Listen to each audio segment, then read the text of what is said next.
Jimmy Toller, our newest Assistant Police Chief, is going to do a presentation on a Lean Six Sigma project. When we started looking at whether or not we wanted to proceed with the South Substation, I really wanted to examine the project not just from a capital cost, but also from a operations cost. And so our Lean Six Sigma program was a perfect tool to help us to do that. It's become a standard practice for us, and Jimmy happens to be a black belt. So we're going to ask Jimmy to give a brief presentation on his findings, and it's really the reason why today you have under this agenda item to consider a contract to move forward with the design. So with that, Jimmy.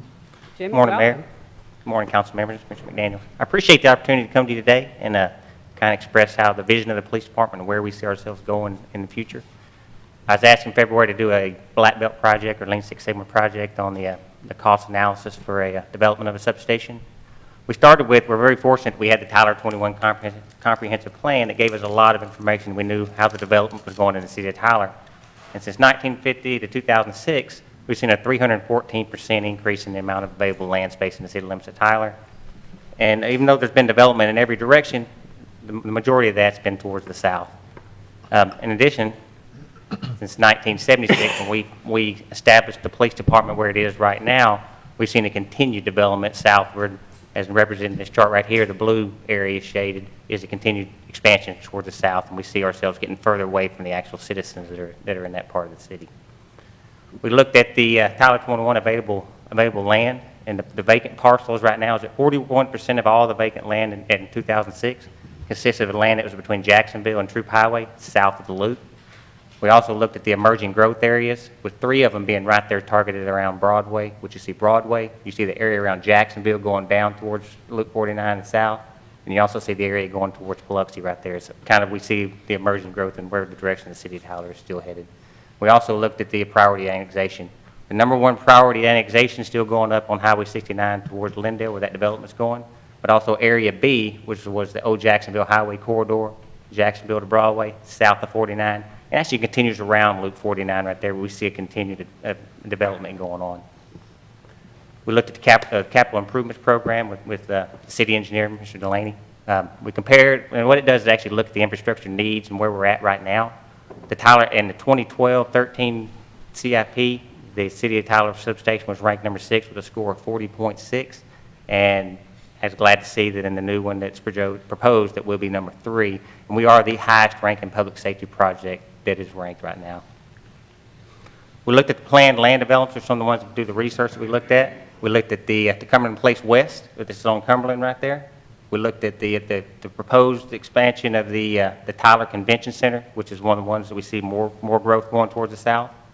We see the Cumberland Road extension that's going to open up that thoroughfare between Broadway and Old Jacksonville. That's going to increase the amount of development that we're going to see there.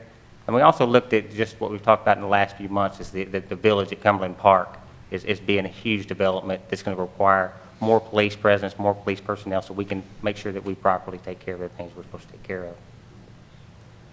When we go into the measure phase of this project, some of the things we wanted to look at was, and obviously we look at it everywhere, is the data trends. And we looked at the North Tyler. We actually took the city of Tyler and developed it into 2 portions, with 5th Street being the center of where it is right now. The northern area of Tyler right now has 13 data points where there are more than 20,000 cars a day crossing there, with an average of 26,000 cars. The southern portion of Tyler has 17 data points above 20,000, and also at the average there is 33,000 cars. So we see a huge increase in the percentage-wise of the amount of traffic in the southern portion of town. The most recent constructions that kind of resemble what we're wanting to do with the substation down south would be the development of the fire station #5, fire station #7, and fire station #10. The range we saw on those for the design cost was 6.45%, all the way up to 11.22 on fire station #5. And the actual same with the building cost of $177 up to $206 on fire station #7.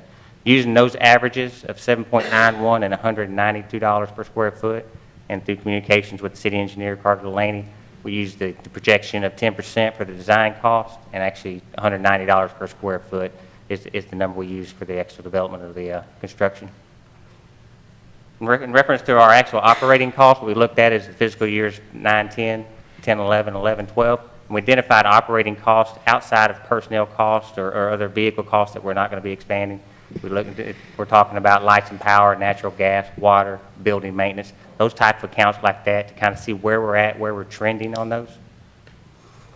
In reference to the data points on the analyzed phase of this, we took measurements from the police department down the 3 main thoroughfares from Frankston Highway, Broadway, and then Troop Highway to the city limits to see how long it's taken to get to those different points. We took 32 data points all the way down, starting at 5th Street down. It ranged from 5.96 minutes all the way up to 19 minutes to get all the way down to Loop 49. And that's just a one-way trip going that direction. So we had the same thing with the officers coming back north, that we'd be losing that amount of time per day. We came up with an average of 11.76 minutes per trip, and we'll go a little bit further with that. We looked at the actual expansion or assignment of individuals that would be placed in the actual south substation. Right now, the way we would calculate the actual loss or what we actually think we're losing per day or per year on the actual officers is 86.4% of all of our budget for the police department goes towards personnel costs. We're talking about stretched salaries, retirements, benefits, everything. So what we're going to do is leverage everything we can to make sure that we have those officers on the street as often as possible in the assigned areas they're in and taking care of their responsibilities. And that really the ways that we look at here are transportation and the motion, where we're actually getting the officers to the area. If I'm assigned in District 6 down south, how fast can I get that officer in that assigned area in his patrol unit to make sure he's patrolling the area that he's responsible for? We assigned, just initial, being very conservative on this, we assigned 53 patrol officers and traffic officers down to the actual substation. Looking at the actual staffing we're using right now, that'd be 253 trips a year would be going down there. Looking at those, we calculated the actual 11.76 minutes we figured out a while ago. We extrapolated it out over a year, and we're losing about 5,161 hours a year in man hours just traveling to and from our beats, which effectively becomes about $219,000 a year that we're losing in personnel costs just getting to our assigned areas. We analyzed the capital outlay on this one at 15,000 square feet at the 10% design cost and $190 per square foot on the construction cost, the total and the $250,000 for office furniture and equipment, brought the total cost of $3.385 million for establishing a south substation. We took those costs we looked at a while ago for the operating costs and came up with an actual budgeted amount and an expenditure amount. And using the actual square footage size of the police department right now, what we're actually expending for all these accounts, with the 34% of the actual proposed new substation at 15,000 square feet, it equates to 34% of our current capacity, and we use that as the actual amount that we're gonna go forward with estimating what our operating costs would be. Working with Jim Yanker with the water department to help us do some of the financials on this. We actually did a depreciation schedule over 50 years, which is the actual expected life expectancy of a governmental building, depreciating out at $62,700 a year. We calculated the net present value 20 years from now that over I guess an annual discount rate of 4.5% would be equivalent of us 20 years from now spending $804,000 today if we didn't wait to go ahead and expand these resources. We also did a calculation based on what we're losing with the $219,000 we thought a while ago, what it's going to actually cost us to operate the facility, and the actual expenditure of the $3.385 million, that we'll see a return on our investment in year 18 where we actually go into the positive, expanding both those at a rate of 3% on the expenses and 3% on the savings, or in reference to the soft savings of the salaries. The biggest things we're looking forward in this project right here is that it gives us patrol officer proximity. As soon as they leave the police department, the substation down south, they'll be in their assigned beats in beat 5 and beat 6 in the southern portion of town, going to the areas they want to be at. We also have citizen accessibility. Citizens no longer be able to have to come to the police department all the way from South Tyler to come up here and access records and do those things that they need to do, give statements, have investigations conducted. One thing we are planning on this being a fully serviceable police department down there, still linked to our main facility here. It's going to offer records capabilities where they can go in there and retrieve records if they need them for themselves. It's going to offer property where officers, after they take in evidence and property, they can take it to that substation and drop it off. And we'll set up processes and systems to bring that up here for long-term storage and security at the main police department. We'll look at investigations down south, but right now, the only investigative resources we have in South Tyler are a portion of the property crimes unit. Now, if we go forward with this one, it'd be the crimes against persons, crimes against property, and forgery individuals that could be assigned down there, and they could just go straight to the South Substation and take care of those things. And also, our community response officers that work in Beat 7, Beat 8, Beat 9, and Beat 10 would be there and available for community watch meetings, for community access, for individuals that want to establish those, that they'd have easy access to them. One of the proposed areas, the things we looked at in reference to where this location would be at, or a potential location, would be, we looked at the actual cost of the property, what it would actually cost for the city to obtain it. We looked at accessibility to it, and then just location. We wouldn't want to be too far north if we're continuing to develop down south. Put us in a situation where we're going to be useful 5, 10, 15, 20 years from now as we see ourselves going forward. And one of the ones that we're looking at right now or proposing would possibly be in the area of Faulkner Park, right there at Cumberland, where you're going into Faulkner Park, on that little 3 or 4 acre corner right there on the west side of the roadway.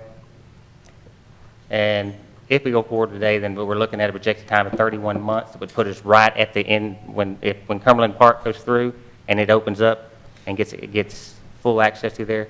The substation possibly could be opening up at the same time. Okay. Questions, comments? Well, thank you, first of all, for all the work you and your team put into this. And I think I see some other of our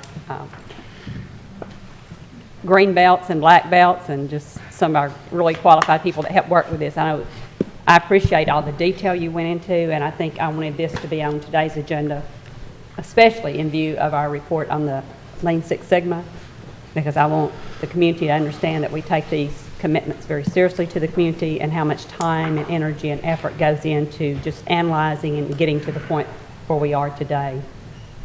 So it's very exciting to have your presentation and very exciting to think about having a substation in that part of the community to meet the needs of the citizens in that part of the community. So any questions of Jimmy? Are you sure you don't want to be a commercial real estate appraiser? I mean, that was pretty detailed.